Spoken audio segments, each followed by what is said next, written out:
I'm going to talk to you guys about one of the greatest days in my life. And one of the greatest days was when I went on my retreat for my confirmation, right? And in order for me to get my certificate of saying I did my confirmation, it was a requirement to go to this retreat. So going to this retreat, I was negative about it. I wasn't looking forward to this experience. I was only doing my confirmation because my mom wanted me to do it. So the whole time I was there, I was like, I'm just here just to be here. Like, I wasn't taking advantage of this opportunity that I had. So going to my retreat, I was really negative about it. I was thinking to myself, it's going to be a waste of my time. There's no purpose of me being here. So I guess my retreat was at Irvine Park. I get there, and then my director puts me into a group right away. He tells me, this is going to be your group. Don't look at it as a group, though. Look at it as your family, because you guys will be acting as a family, and communication is going to be the key between you guys, right? So I get there, I'm like, okay, whatever. And it was at Irvine Park, so between each group, we kind of all scattered around just to have our little privacy with one another. And with my group, we found a little spot. We sat in a little circle, and then they tell us, all right, they just kind of ask us questions to try to get us to open up to them. Like, what gets you mad? What makes you happy? Why do you get mad for these things? Just trying to get us to open up. And the whole time I was there, I just kept, giving them short answers to kind of just shut them up. Because I don't want to open up to them. Because I don't want them to, judge me based off what I was giving them. So I was just telling them, I get mad when my TV doesn't work. I just get mad when, when I can't find my shoes. Just little stuff like that. And then people in my group kind of began to, really open up.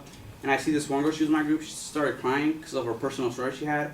And watching her cry, it kind of made me feel bad because I'm pretty much just throwing this opportunity away.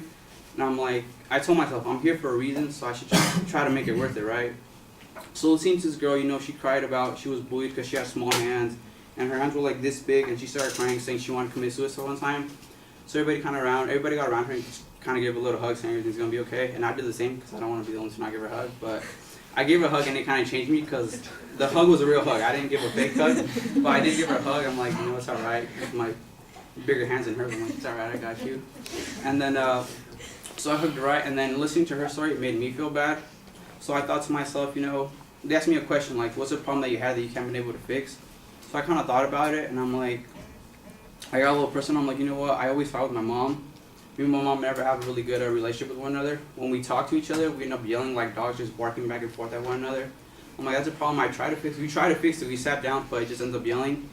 And I was able to relate to some people there because they had the same problem as me. So I got some advice by them, and then just being able to open up to them kind of made me feel bad about myself. So after we were done talking, they sent us back to our bunks, and they're like, you guys are going to find a box, open it, and have go to a little corner because you're going to want some space, right? So I get to my bunk, I see my box. I open it up, and those 5 letters. Those were from my mom, my dad, my brother, my sister, my uncle. I read each letter. They were all very touching because they all had a message behind them. I cried the most on my mom's just because, like I said, me and her fight a lot. And then when she wrote my letter, she's telling me that she loves me, that she's happy that I came to this retreat, that hopefully I change and everything. And I could tell she wrote this letter in tears because the ink was smeared up by, I guess when she was writing, it was coming down her face. And then I read each letter. Like I said, they were touching. I cried on all of them.